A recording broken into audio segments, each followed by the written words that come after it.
कोटली मोहम्मद कबीर का खबर शामिल क्यों पिया। अजहर बुयो जी रिपोर्ट मुताबिक कोटली कबीर लगी गोठो मेवो खान लाशारी में मशीह जे खड जे मालकियत लाशारी बिरादरी जे धुरन में झेड़ो इलाही बख्शो लाशारी, न्याज़ लाशारी, मौला बख्श लाशारी ऐं ॿियनि गुलाम सरवर लाशारी, नसरुल्ला लाशारी ऐं मुस्मात ज़ींदल लाशारी जे घर में गिरी बुज़ुर्ग गुलाम कादर लाशारी के गोलियों हणी सख्त ज़ख़्मी करे छॾियो, जॾहिं त मुस्मात ज़ींदल के बाह में कुआरी हणी ज़ख़्मी करे छॾियो।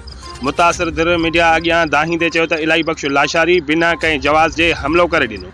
हमले के नतीजे में मुंहिंजे भाउ के टंग में गोली लगी ऐं भेण के कुआरी हणी सख्त ज़ख़्मी करे छॾियो आहे। असां अहिड़ो इतलाउ हालानी पुलिस के ॾिनो, जिन 5 माण्हुनि मथां FIR दाख़िल कई आहे।